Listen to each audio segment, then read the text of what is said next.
रुद्र हे सूर्य आहे, उमा त्यांची प्रभा आहे. रुद्र हे फूल आहे, उमा त्यांचा सुगंध आहे. रुद्र यज्ञ आहे, उमा त्यांची देवी आहे. वास्तविक सृष्टीच्या मुळातच दोन तत्व आहेत. शिवशंकर कृपाळू, दयाळू आणि मायाळू आहेत. त्यालाच उमा महेश्वर असंही म्हटलं जातं.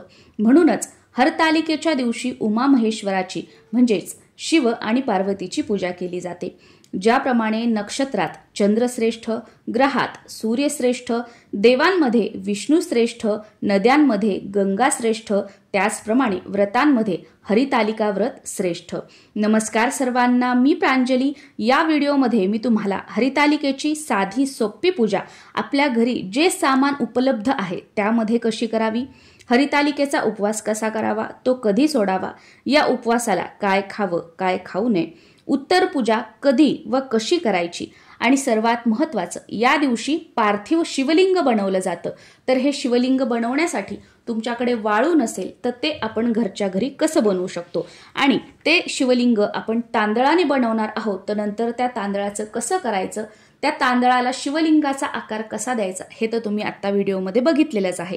पुढे पण तुम्हाला सविस्तर बघायला मिळेल. सुरुवात आपण करूया की हरितालिका पूजेसाठी साहित्य काय लागणार आहे. पूजा मांडणीसाठी चौरंग किंवा पाट, वस्त्रमाळ ज्याला बरेच जण कापसाचे वस्त्र किंवा कापसाची माळ म्हणून सुद्धा ओळखतात. एक वस्त्रमाळ न रंगवलेली पांढरी असायला हवी आणि 2 वस्त्रमाळी या हळदी कुंकाने रंगवलेल्या असाव्या. पांढरी वस्त्रमाळ शिवलिंगाला अर्पण करायची आहे आणि 2 रंगवलेल्या वस्त्रमाळी सखी आणि पार्वती यांना अर्पण करायच्या आहेत. तुपात भिजवलेली फुलवात आणि निरांजन हवं असणार आहे आरती करण्यासाठी, आणि 2 लांब वाती एकत्र जोडून तेलामध्ये लावून आपल्याला तो दिवा लावायचा आहे. तो आपल्याला पाहिजे आहे, जो आपण दीपपूजन करून दीप प्रज्वलित करून त्यांच्या अग्नीने हे पूजन करणार आहोत. याचबरोबर काडी डबी लागणार आहे, विड्याची पानं लागणार आहेत, 5 सुपारी, 5 हळकुंड, 1 रुपयाची 5 नाणी, खोबऱ्याचे 5 तुकडे, खारीक 5, पांढरी फुलं किंवा अजून कोणत्या रंगाची जी फुलं असतील ती लागणार आहेत, गजरा लागणार आहे सखी पार्वतीला अर्पण करण्यासाठी. त्याचबरोबर या पूजेमध्ये सर्वात महत्त्वाच्या असतात त्या म्हणजे पत्री. पत्री म्हणजे झाडांची पानं, फळाच्या झाडांची पानं किंवा फुलांच्या झाडाची पानं. ही 5 प्रकारच्या झाडांची असू शकतात, 16 प्रकारच्या झाडांची असू शकतात किंवा 21 प्रकारच्या झाडांची असू शकतात. पण शक्यतो 16 प्रकारच्या झाडाच्या ज्या पत्री असतात त्या तुम्हाला हरतालिकेच्या पूजेच्या वेळेस पूजा साहित्याच्या दुकानामध्ये सुद्धा इझिली मिळून जातात. नाही मिळाल्या तर अगदी 5 प्रकारच्या पत्री तुमच्या घराच्या आजूबाजूला तुमच्या घरी जिथे कुठे उपलब्ध आहेत फळ झाडांच्या, फुल झाडांच्या, त्या तुम्ही घेऊ शकता. पुढे मी तुम्हाला नावं सुद्धा सांगणार आहे की कोणत्या कोणत्या झाडाच्या पत्री आपल्याला घ्यायच्या आहेत. याचबरोबर वाळू लागणार आहे शिवलिंग बनवण्यासाठी. पण बघा, प्रत्येकालाच वाळू मिळेल असं नाही. जर तुम्हाला वाळू नाही मिळाली तर तुम्ही तांदूळ सुद्धा घेऊ शकता, फक्त ते अखंड असावेत. त्या अखंड तांदूळाचं आपल्याला शिवलिंग बनवायचं आहे. याचबरोबर पाणी लागणार आहे, दूध किंवा पंचामृत या दोन्हीपैकी तुम्ही काहीही घेऊ शकता. याचबरोबर नैवेद्यासाठी काही फळं लागणार आहेत किंवा दूध साखर, खडी साखर, पेढा याचा सुद्धा तुम्ही नैवेद्य दाखवू शकता. सखी पार्वतीच्या पूजेसाठी हळदी कुंकू आणि त्यांची ओटी भरण्यासाठी ओटीचं साहित्य आठवणीने घ्यायचं आहे. कुमारिका मुली चांगला पती मिळावा यासाठी हे व्रत करतात आणि सौभाग्यवती महिला पतीला दीर्घायुष्य लाभावं यासाठी हे व्रत करतात. बऱ्याच महिलांचा प्रश्न असतो की कितव्या वर्षापासून मुलींना हे व्रत करायला सांगायचं. आमच्या भागामध्ये किंवा स्पेशली माझं सांगायचं झालं, माझ्या कुटुंबामध्ये सासरी असेल किंवा माहेरी असेल, आम्हाला कळतही नव्हतं तेव्हापासून आम्ही सर्व बहिणी किंवा मुली हे व्रत करतो. आणि माझी मुलगीही, तिला कळत नव्हतं तेव्हापासून हे व्रत करते. म्हणजे आम्हाला जेव्हा कळतही नव्हतं तेव्हापासून वर्षामध्ये 2 ज्या मोठ्या एकादशी असतात, कार्तिकी एकादशी आणि आषाढी एकादशी, महाशिवरात्री आणि हे हरतालिका व्रत आम्ही तेव्हापासून करतो. त्यामुळे हे व्रत सुरू करण्यासाठी वयाचं कोणतंही बंधन नाहीये. हरतालिकेच्या दिवशी सकाळी लवकर उठायचं आहे, देवपूजा करून घ्यायची आहे आणि देवपूजा झाल्यानंतर तुळशीची पूजा करूनच हरितालिकेचं पूजन करायचं आहे. नाहीतर देवपारुषे आणि तुम्ही हरितालिकेचं पूजन करताय याला काहीही अर्थ नाहीये. पूजा मांडणीसाठी जोही काही पाट घेतला असेल, चौरंग घेतला असेल, त्यावर वस्त्र अंथरून घ्यायचं आहे. पाटाभोवती, त्या चौरंगाभोवती रांगोळी काढून घ्यायची आहे आणि सुरुवात ही आपल्याला दीपपूजनाने करायची आहे. सुरुवातीला दिवा लावून घ्यायचा, 1 तुपाचा आणि 1 तेलाचा. त्या दोन्ही दिव्याला हळदी कुंकू लावून घ्यायचं, अक्षदा अर्पण करायच्या आणि नमस्कार करून पूजनाला सुरुवात करायची। संकल्पामध्ये मी माझ्या पतीच्या दीर्घायुष्यासाठी आणि माझ्या कुटुंबाच्या सुख शांतीसाठी, कल्याणासाठी हे व्रत करत आहे, हा उल्लेख आवर्जून करायचा आहे। दीपपूजन झाल्यानंतर वाळूचं शिवलिंग तुम्हाला बनवून घ्यायचं आहे। वाळू नसेल तुमच्याकडे शिवलिंग बनवण्यासाठी तर तुम्ही तांदूळ सुद्धा घेऊ शकता आणि तांदूळाचं शिवलिंग बनवू शकता। वाळूचे किंवा तांदूळाचे शिवलिंग बनवताना जो निमुळता भाग असतो, ज्याला जलाधारी म्हटलं जातं, ती उत्तरेकडे येईल अशा प्रकारे आपल्याला शिवलिंग तयार करायचे आहे। त्यानंतर सुरुवात आपल्याला गणेश पूजनाने करायची आहे। तुमच्याकडे वाळूनेच किंवा तांदूळानेच सखी पार्वती, नंदी महाराज आणि गणेश हे काढण्याची पद्धत असेल तर तुम्हाला या शिवलिंगाबरोबरच वाळूने सखी, पार्वती, गणपती आणि नंदी महाराज म्हणून 4 राशी तुम्हाला मांडायच्या आहेत आणि यांचंच सखी, पार्वती, नंदी महाराज आणि गणपती म्हणून पूजन करायचं आहे। बाकी तुमच्याकडे गणपती स्वरूप सुपारी घेण्याची पद्धत असेल तर ती घेतली तरी सुद्धा चालेल किंवा तुमच्या देवघरातील गणपती बाप्पाची मूर्ती तुम्ही घेतली तरी सुद्धा चालेल।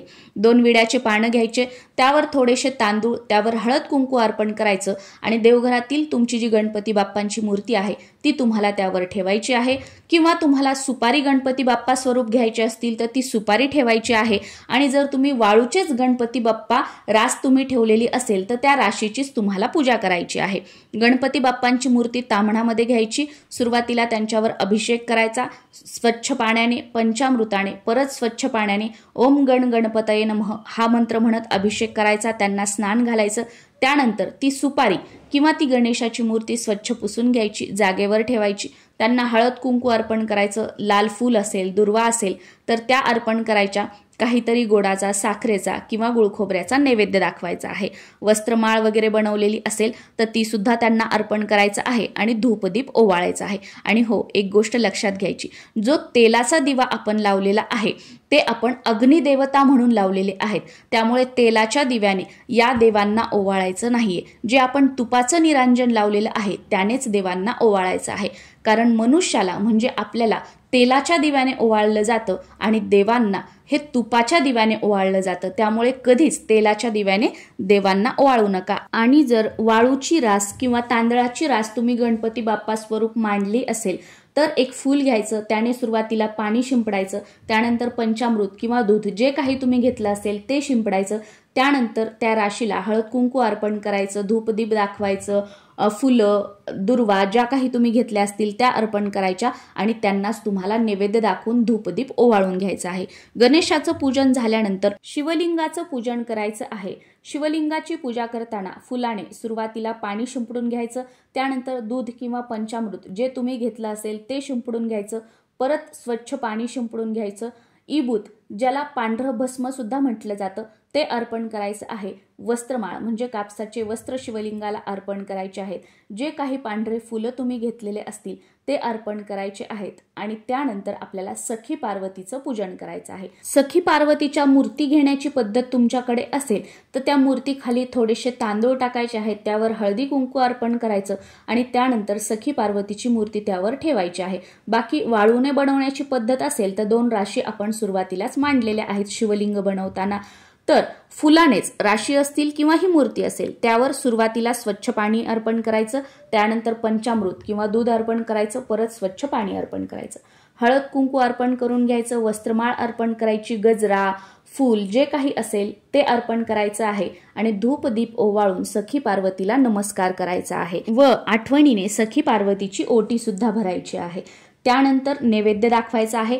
नैवेद्य म्हणून तुम्ही 5 प्रकारचे फळं घेऊ शकता वेगवेगळे, त्याचा नैवेद्य दाखवू शकता किंवा एकच फळ तुम्ही 5 काउंट करून घेऊ शकता, त्याचा नैवेद्य दाखवू शकता किंवा तुम्ही साखर, खडी साखर, एखादा गोड पदार्थ म्हणजे पेढा वगैरे याचा सुद्धा नैवेद्य दाखवला तरी सुद्धा चालतो। नैवेद्य दाखवल्यानंतर आरती करायची आहे। आरती करताना सुरुवातीला गणपतीची आरती आणि त्यानंतर हरितालिकेची आरती करायची आहे। हरितालिकेची आरती मी आपल्या चॅनलवर अपलोड केलेली आहे, ती तुम्ही बघू शकता आणि ती आरती तुम्हाला करायची आहे। आरती झाल्यानंतर कथा आवर्जून ऐकायची आहे। तुमच्या घरामध्ये जर कोणीतरी कथा वाचत असेल तर तुम्ही ऐकायची आहे किंवा तुम्ही स्वतः वाचली तरी सुद्धा चालू शकतं. तुमच्याकडे कथेचं पुस्तक वगैरे नाहीये तर आजकाल बघा यूट्यूब वगैरे सोशल मीडियावर या कथा अपलोड झालेल्या असतात, तर त्यापैकी तुम्ही ऐकली तरी सुद्धा चालेल. आपल्या चॅनलवर सुद्धा हरितालिकेची कथा अपलोड झालेली आहे, ती तुम्ही नक्कीच ऐकू शकता. आता हे हरितालिकेचं पूजन जे आहे ते तुम्ही जेवढ्या सकाळी कराल तेवढं उत्तम आहे. फक्त एक गोष्ट लक्षात ठेवायची की देवपूजा झाल्यानंतर, तुळशीचं पूजन झाल्यानंतर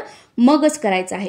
कारण का बघा, सकाळी जर आपण पूजन केलं तर ही पूजा दिवसभर रात्रभर आपल्या घरामध्ये राहील आणि आपल्या घरामध्ये सकारात्मक लहरी तयार होतील आणि त्यामुळे आपल्या घरातील वातावरण प्रसन्न राहील आणि घरातील नकारात्मकता किंवा आपल्या जागेमध्ये वास्तूमध्ये जे काही दोष असतील ते दूर होतील. म्हणून सकाळी केली तर अतिशय उत्तम.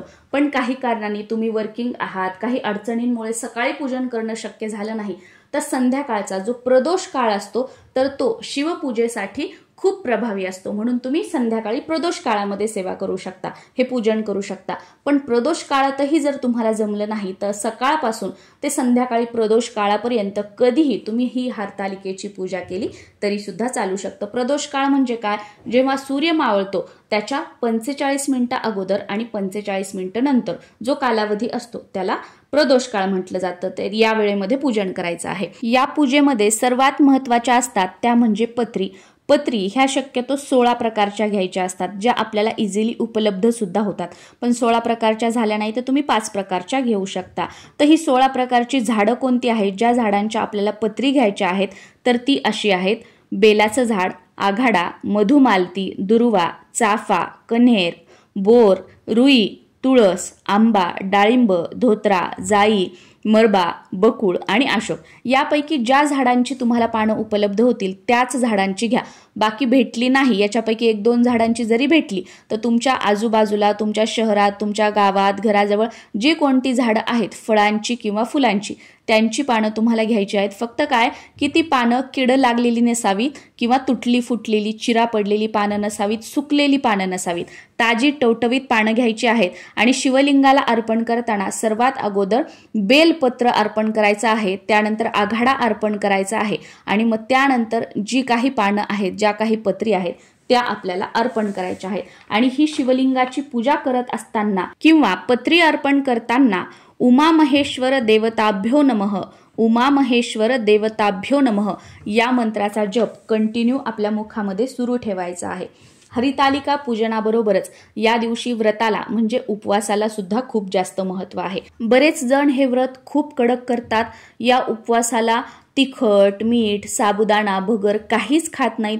फक्त जे उकडलेले पदार्थ, रताळ वगैरे जे असतं किंवा जी कंदमुळं असतात किंवा फक्त चहा, कॉफी आणि पाणी पिऊन हे व्रत करतात. पण आमच्याकडे तरी एवढं कडक हे व्रत करण्याची पद्धत नाहीये.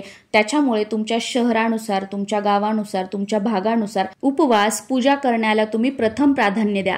कारण मी काय सांगते किंवा अजून कोण काय सांगते यापेक्षा तुमच्या कुळामध्ये, तुमच्या कुटुंबामध्ये पिढ्यानपिढ्या कशा प्रकारे हे हरितालिकेचं पूजन केलं जातं, कशा प्रकारे उपवास केला जातो हे तुमच्या घरातील मोठ्या मंडळींकडून जाणून घ्या आणि त्याचप्रमाणे हे व्रत करा, ही पूजा करा. कारण आपापल्या घराण्याच्या ज्या रूढी परंपरा असतात त्या आपण जाणून घेणं, त्या आपण पाळणं आणि त्यानुसारच पुढे आपण व्रतवैकल्य चालू ठेवणं हे आपलं प्रथम कर्तव्य आहे. मी सुद्धा आमच्याकडे जसं पूर्वीपासून चालत आलेल्या पूजा उपवासाच्या पद्धती आहेत त्यानुसारच करते, म्हणून मी तुमच्यासोबत हे शेअर करत आहे. हा महादेवाचा उपवास आहे त्यामुळे भगर तर या उपवासाला अजिबात चालणार नाहीये.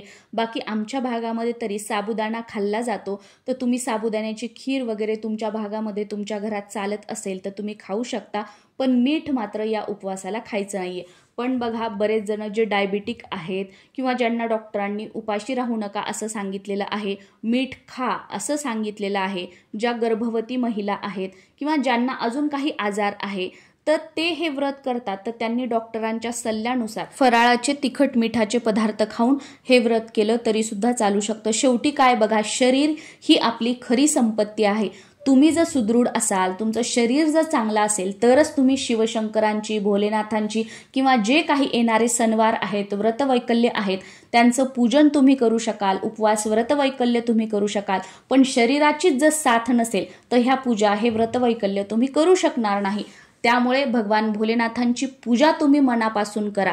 बाकी हा उपवास तुम्हाला का शक्य होत नाही, का जमत नाही, तुमच्या व्याधी काय आहेत हे गाऱ्हाणं भगवान शिवशंकरांपुढे मांडा आणि त्यांच्या कृपेने उत्तम आरोग्याची प्राप्ती झाल्यानंतर अगदी कडक नियम पाळून हे व्रत तुम्ही नक्कीच करा। पण तोपर्यंत जसं तुम्हाला जमतं, जसं डॉक्टर सांगतात किंवा ज्या प्रकारे तुम्हाला हे व्रत झेपू शकतं त्याप्रमाणे तुम्ही करू शकता।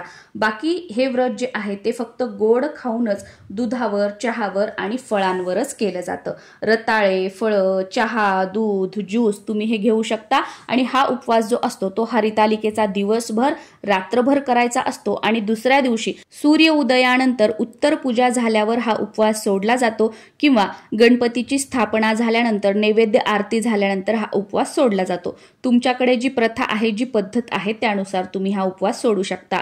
उत्तर पूजा करण्यासाठी जिथे आपण पूजा मांडणी केलेली आहे तिथे सुरुवातीला दिवा लावून घ्यायचा, दिव्याला नमस्कार करायचा, पूजेमध्ये कालच्या आपल्याकडून ज्या काही चुका झाल्या असतील त्याबद्दल क्षमा मागायची, या पूजेवर थोड्याशा अक्षदा अर्पण करायच्या, दूध साखरेचा किंवा दही भाताचा किंवा फळाचा जी तुमच्याकडे पद्धत असेल तो नैवेद्य दाखवायचा आहे आणि त्यानंतर ही पूजा उचलायची आहे।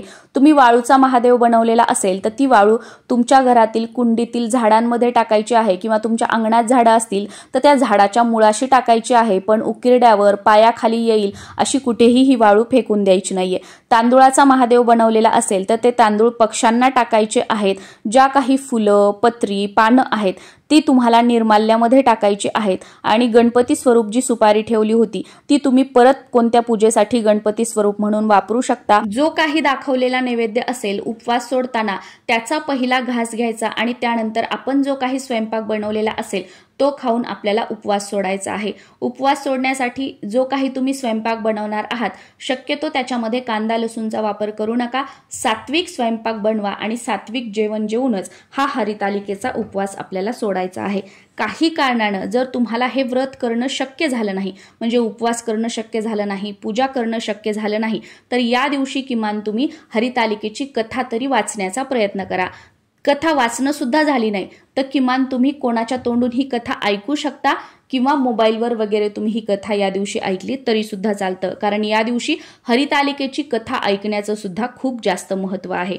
तुम्हाला मासिक पाळी या दिवशी असेल तर तुम्ही पूजा करू शकत नाही, तुम्ही उपवास करू शकता, तुम्ही कहाणी ऐकू शकता।